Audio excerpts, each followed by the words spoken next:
They laughed at him when he had nothing, but when he returned, even the proud bowed in silence. The morning sun had barely risen when shouts echoed across Yumuocha village. A young man sprinted across the red earth road, his bare feet drumming against dust and stone. "Stop that thief!" someone yelled. But it wasn't a thief. It was Ifini Nadi, chasing two boys who had stolen his mother's basket of cassava. "Drop it!" he shouted. His voice cut through the market air. One boy slipped on the mud, the cassava spilling. Ifini caught him by the arm, lifted the basket, and let out a breath that mixed anger with laughter. "Next time," he said, "steal courage, not cassava." The small crowd chuckled. Even in struggle, Ifini's calm strength shone. Miman Kechi hurried over, wiping sweat from her wrinkled brow. "My son, leave them. Hunger makes children foolish." Ifini nodded. "Yes, Mama, but hunger won't steal from us twice." He lifted the basket to her stall. Around them, the marketplace buzzed, vendors calling, palm oil bottles glittering in sunlight. Behind the commotion, Adiz Okonkwo appeared, gliding through the market like a queen among traders. Her white lace glimmered, her laughter turned heads. She was the only daughter of Chief Okonkwo, the wealthiest man in Yumuocha. Ifini's eyes followed her as if pulled by an unseen thread. "She won't look your way," Maman Kechi murmured. "Girls like her see only pockets, not hearts." "Maybe hearts can grow pockets," he said softly. Later that day, under the shade of the old mango tree, Ifini confided in Elder Chibweek. "I'll tell her how I feel," he said. The elder's gray eyes twinkled. "Love is a fire, my boy. It warms or burns, depending on what you feed it." "I have nothing but truth," Ifini replied. "Then speak it. But be ready. The rich don't hear the poor easily." Evening fell. Lanterns flickered around Chief Okonkwo's compound as a group of villagers gathered for Adiz's birthday celebration. Music swirled through the night. Ifini, heart pounding, stepped forward. He called out, "Adiz." The music softened. Every head turned. I came with no gift of gold," he said, voice trembling, "only a heart that beats your name." Murmurs rose. Adiz's smile froze. "You?" She laughed, voice sharp enough to slice through the drums. "You, a farmer's son, dare to dream of me." Laughter exploded around the courtyard. Ifini's face burned. She stepped closer, whispering loud enough for all to hear. "When you can buy the dust under my feet, maybe then you can speak of love." He stood motionless, every word cutting like glass. Elder Chibweek's voice broke through. "Enough. Pride feeds no soul." But the damage was done. Ifini turned away, each step heavier than the last. That night, by the dim glow of their oil lamp, Maman Kechi found her son staring at the floor. "My son, don't let shame plant itself in your heart." He raised his eyes. "Mama, I will leave this place. I'll go to the city. I'll work till my hands bleed if I must. I'll return not to beg, but to build." She touched his cheek. "The world beyond is wide and cruel." "I know," he whispered, "but I'd rather fight storms than stay a shadow." At dawn, he packed a small bag, 2 shirts, 1 torn Bible, and a wooden carving of the mango tree. Elder Chibweek met him at the village edge. "Remember," the elder said, pressing coins into his hand, "success is sweetest when shared. When you rise, lift others." Ifini nodded. "I will, Papa Chibweek." He stepped onto the dusty road that led toward Port Victoria, the coastal city that shimmered faintly beyond the hills. Days turned to weeks. The city greeted him not with warmth but with horns, sweat, and hunger. He slept beneath a broken billboard his first night, clutching his bag. Each dawn, he searched for work, carrying blocks at construction sites, scrubbing floors, hauling fish crates at the wharf. His palms tore, his stomach groaned. Still he worked. One rainy afternoon, as he trudged home drenched and cold, he saw an old man struggling with a car by the roadside. Smoke hissed from under the hood. "Need help, sir?" Ifini asked. "Unless you can talk to engines," the man grumbled. "I can listen to them," Ifini said, smiling. He tinkered, coughed, and tightened a wire. The engine roared back to life. The old man blinked. You did that?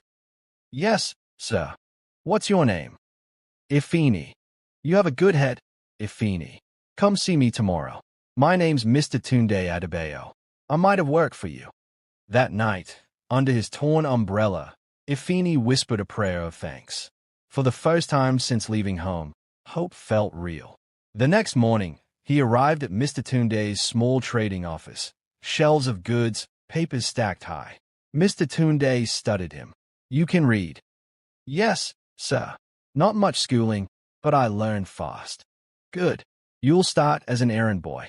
Honest work, small pay. Are you willing? I'm willing to start anywhere, sir. Weeks rolled into months. Ifini swept floors, delivered parcels, recorded numbers he barely understood, but he observed everything. At night, he copied the figures into a torn notebook, teaching himself arithmetic by candlelight. Mr. Tunde noticed. You remind me of myself at your age, he said one evening. Hungry, not for food, but for meaning. I only want to make something my mother can be proud of, Ifini replied. The old man chuckled. Then learn patience.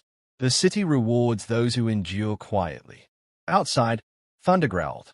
Ifini looked toward the window, whispering to himself, Adiz may have laughed, but one day, she will see.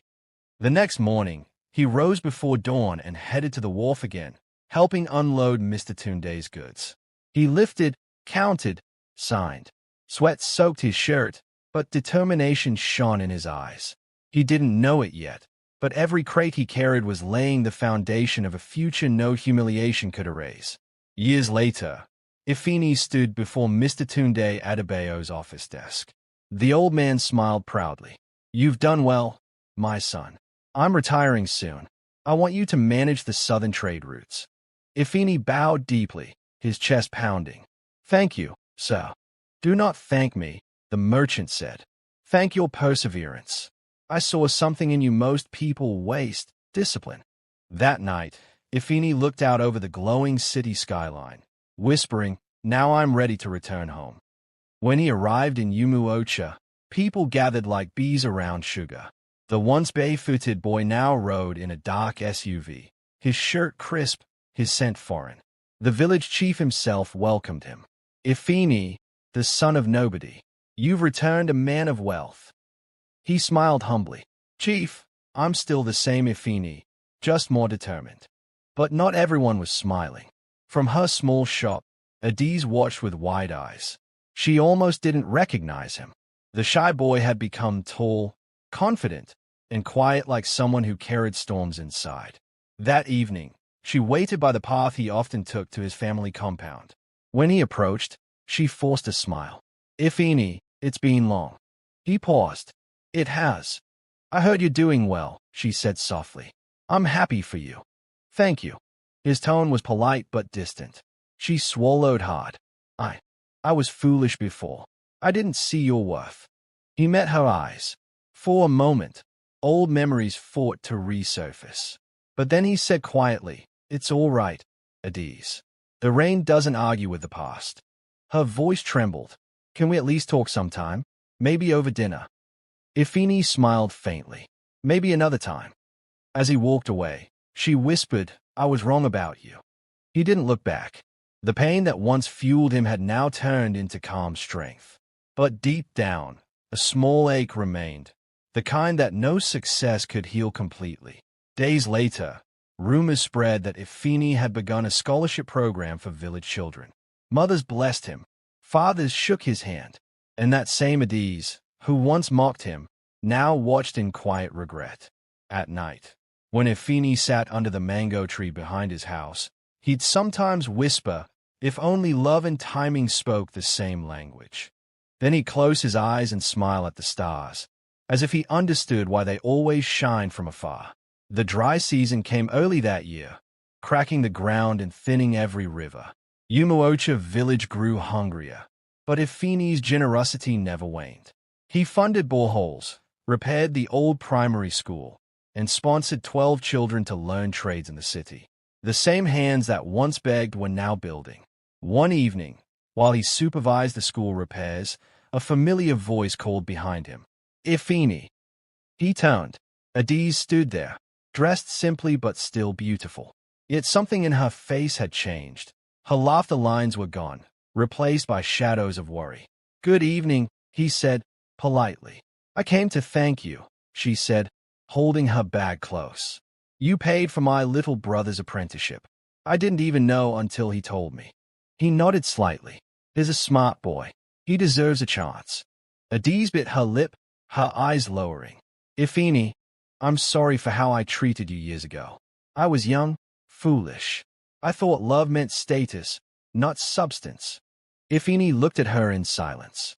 The wind carried the smell of dust and burning firewood between them.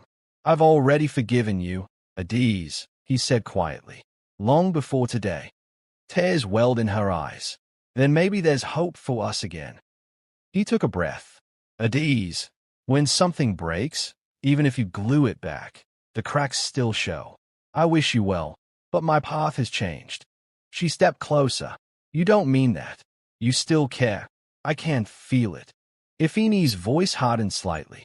Care isn't the same as wanting to go back. For a moment, she stood frozen, then turned abruptly and walked away. Her footsteps faded, but her tears fell hard. That night, she lay awake replaying his words. Meanwhile, Ifini sat outside, staring at the moon, struggling to silence the ache in his chest. Even forgiveness can hurt when love once lived there. Weeks passed. News spread that Adiz's husband, a flashy trader named Nonso, had fled after a failed business deal, leaving her in debt. Creditors swarmed. Her shop closed. The same friends who once praised her beauty now whispered about her downfall. One afternoon, as Ifini drove past the market, he saw her sitting by the roadside, head bowed, a few mangoes spread before her. For a long moment, he couldn't move. Finally, he parked and walked over. Adiz, he said gently. She looked up, startled. Ifini? Oh, you shouldn't see me like this. There's nothing wrong with selling mangoes, he said. Work is work. She gave a bitter laugh. It's not the work that hurts, it's the memory. I used to mock people like this. Now I am one of them. He crouched beside her. Life has a way of teaching balance. Sometimes the storm humbles us so we can grow again. Her eyes glistened. Do you ever wish things were different? He smiled faintly. If they were, I might never have found my purpose. For a while, they said nothing. The silence between them felt heavier than all their words. Then Ifini pulled some notes from his wallet and placed them beside her basket. No, please, she said quickly. I can't take your pity. It's not pity, he replied softly. It's grace. You once gave me words that hurt. Now let me give you kindness that heals. Adiz covered her face, weeping silently. He didn't stay to watch. Some pains are best respected by distance. Later that evening, under the mango tree, Ifini's phone buzzed. It was Mr. Adebayo, his old mentor. My son, the old man's voice boomed. I hear you're doing wonders in your village. There's an opening in Abuja for international export. I want you to handle it. Ifini hesitated. That's a big responsibility, Baba. You've earned it, Musa said. Remember, where grace plants you, grow tall. That night, Ifini stayed at the dark horizon. Umuocha had become peaceful, but he knew his journey wasn't done. Success had tested him once through pride. Now it would test him through purpose. Before leaving for Abuja, he decided to hold a small community meeting. Our village must learn to build its own strength, he told them. I won't always be here, but my hope is that you help one another. Let this change not die with me. The crowd clapped and cheered. Someone shouted, Ifini for chairman. Laughter rippled, but he only smiled. Leadership wasn't his hunger, impact was. As the meeting ended, Adiz approached shyly from the crowd. You're leaving. For a while, he said. I don't want to lose the chance to say, thank you, she whispered. For everything. For forgiving me. For reminding me I can start over. He nodded. We all fall, Adiz. The miracle isn't in standing tall, it's in standing again. She blinked tears away and said, I'll never forget that. He smiled gently. Goodbye, Adiz. Goodbye, Ifini. When he drove away, she stood watching until the dust swallowed his car. Then she looked down at her hands, still rough from work but now steady. For the first time in years, she whispered a prayer of gratitude. Months passed. Ifini's work in Abuja grew quickly. He partnered with foreign investors, built export routes, and became known as a man of integrity in business circles. Yet sometimes, alone in his apartment overlooking the city lights, he would close his eyes and remember Umuocha, the laughter, the dust, the mango tree. One night, as rain drummed against the window, he received a call from home. His mother's voice was trembling. Ifini, Adiz has fallen ill. They say it's serious. He froze. What happened? Typhoid, they think. The hospital in town needs more money for treatment. Without hesitation, he wired the funds and left Abuja at dawn. The road back to Umuocha seemed longer than ever. At the clinic, he found Adiz lying weak but smiling faintly when she saw him. You came. You didn't think I wouldn't, he said softly. You shouldn't trouble yourself for me, she whispered. He sat beside her bed. Don't say that. You're part of my story, Adiz. Tears slipped from her eyes. I never deserved your kindness. He held her hand gently. Grace isn't deserved, it's given. 4 days. He stayed until she regained her strength.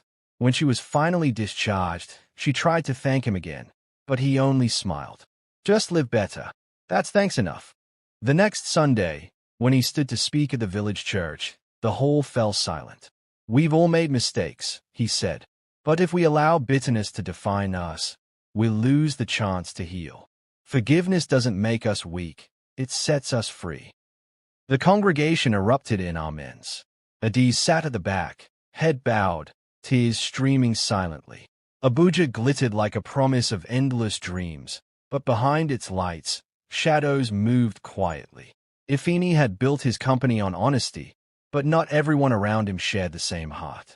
His most trusted associate, Kunal, had grown restless. Ambition can be a beautiful seed, or a poison, depending on where it's planted. One afternoon, Ifini was in a meeting with foreign partners when his accountant burst into the room, pale-faced.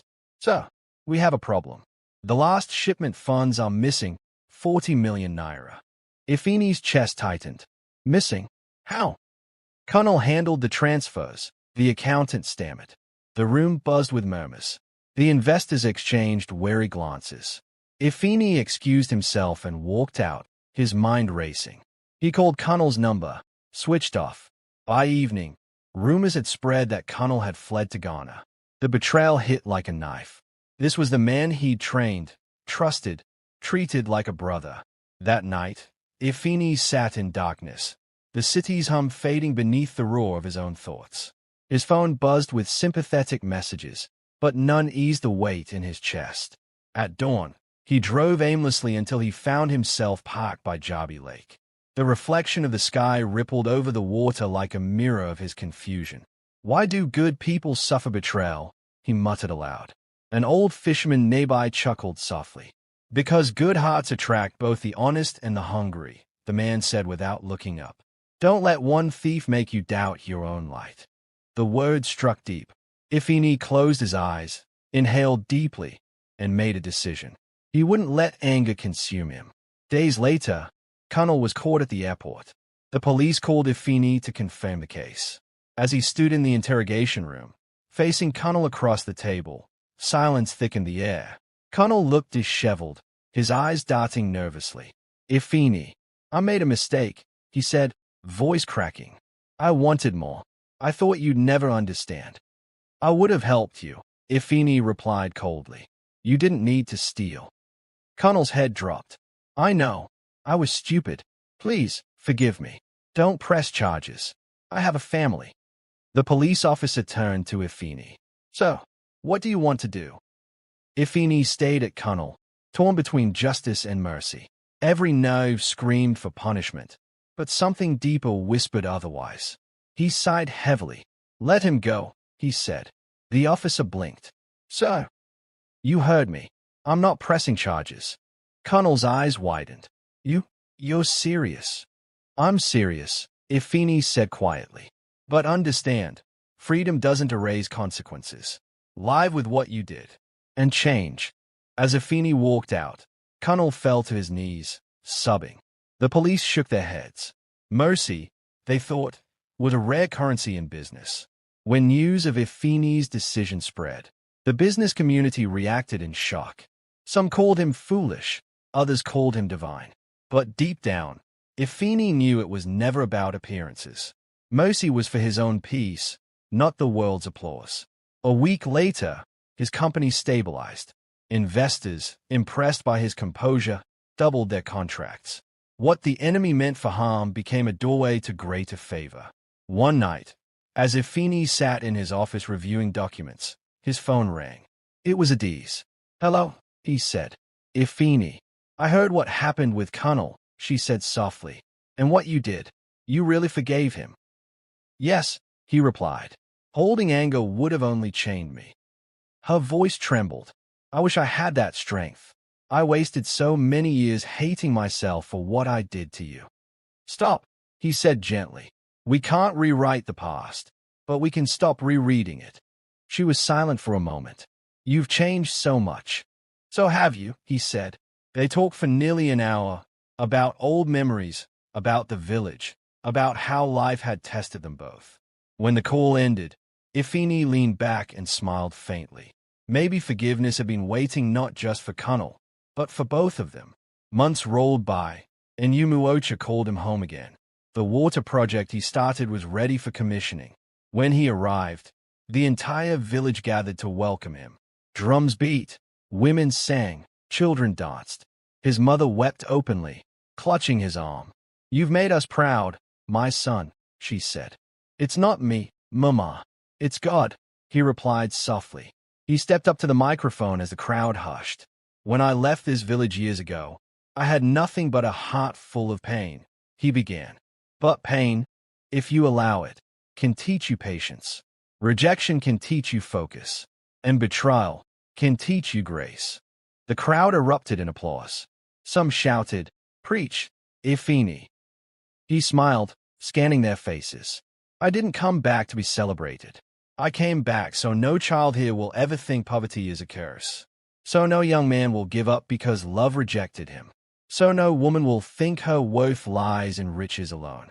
Our worth is in what we give, not what we own." The cheering swelled. Even Adiz, standing at the edge of the crowd, wiped a tear. After the ceremony, as dusk settled, she approached him quietly. "You spoke truth, Afeni," she said. "It was like you were speaking to me." He turned toward her. "I wasn't speaking to you alone, Adiz. I was speaking to everyone who's ever lost their way, including myself." She smiled faintly. "I've started teaching at the village school. I'm trying to help the girls understand what I didn't at their age." He looked genuinely moved. "That's the best kind of redemption." They stood in silence as the sun bled orange across the sky. The same sun that once witnessed their heartbreak now painted them in forgiveness. The year after the water project, life in Umuocha flourished. For the first time, farmers could irrigate their crops even in the dry months, and children went to school without carrying jerry cans on their heads. Everywhere Afeni walked, people greeted him with warmth and respect. Yet, despite the smiles, a quiet heaviness followed him. His mother's health was fading. One night, he sat beside her bed as she coughed softly, her voice weak but calm. "My son," she whispered, "you have done more than I ever dreamed. But promise me something. Anything, Mama. When I'm gone, don't build monuments for me. Build hearts. Help people. That's enough." He nodded, holding her frail hand. "You're not going anywhere soon." She smiled faintly. "We both know time listens to no man. But I'm proud of you, Afeni. You turned pain into purpose." Tears slipped down his cheeks as her breathing slowed. That night, she passed peacefully in her sleep. The funeral drew the entire village. Even people from neighboring towns came to pay respects. As drums rolled and women sang elegies, Afeni stood silent, numb. When the priest invited him to speak, he looked at the crowd through blurred vision. "My mother lived simply," he began. "She owned little but gave everything. If you remember her, don't remember her poverty, remember her kindness."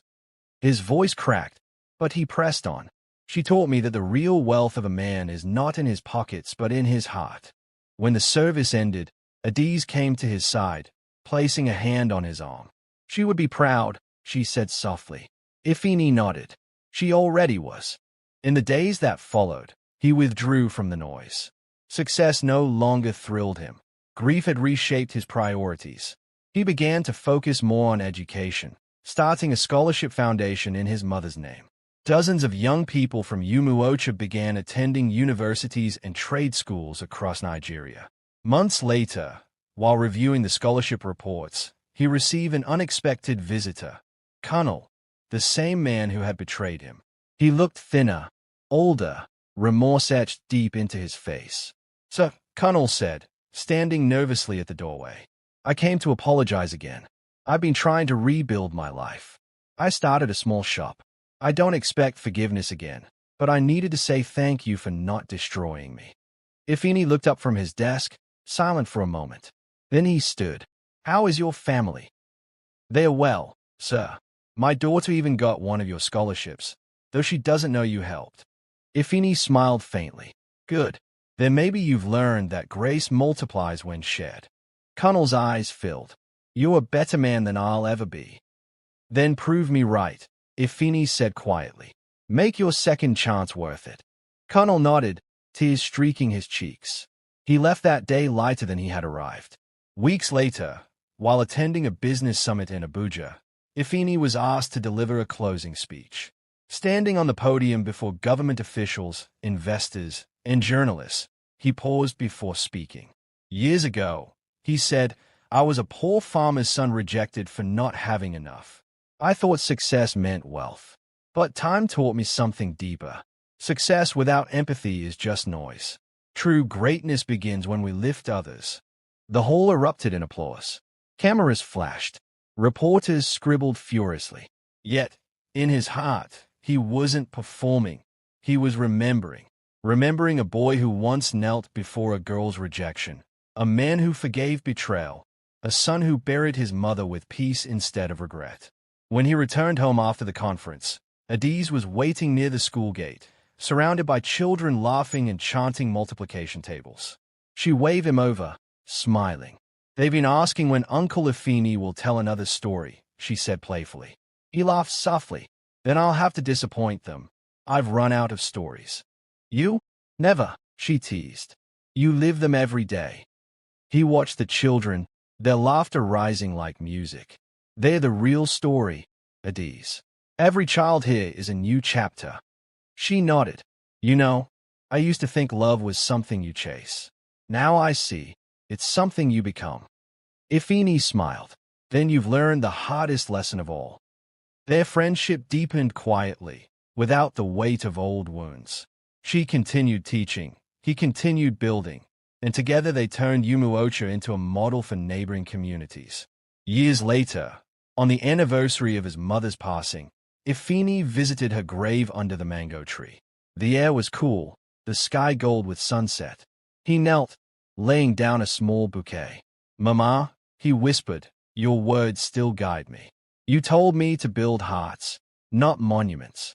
I think I've finally understood."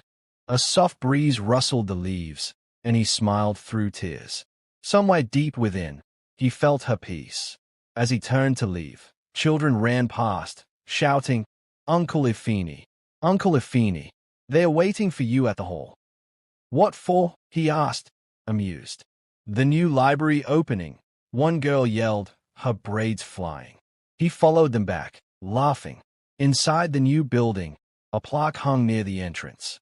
"Dedicated to Mama Grace, who taught us that kindness builds nations." He traced the engraving with his fingers, whispering, "Thank you, Mama." As the crowd gathered, Adiz stood beside him.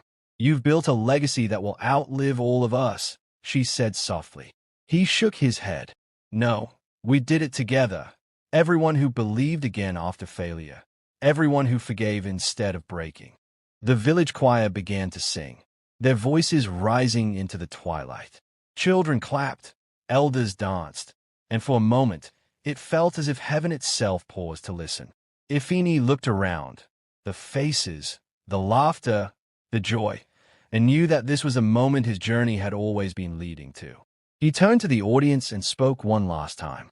If this story of mine teaches you anything, let it be this. Life will test you with loss, betrayal, and rejection. But don't let bitterness win.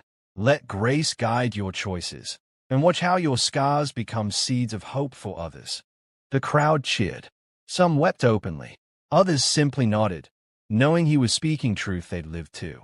And as the drums beat into the night, Ifini felt at peace. The boy who once had nothing now had everything that mattered: love, purpose, and legacy. If you stayed with this story till now, remember, your pain isn't wasted. Every disappointment can grow into destiny if you water it with perseverance and grace. Don't forget to like this video, share it with someone who needs encouragement today, and subscribe for more stories.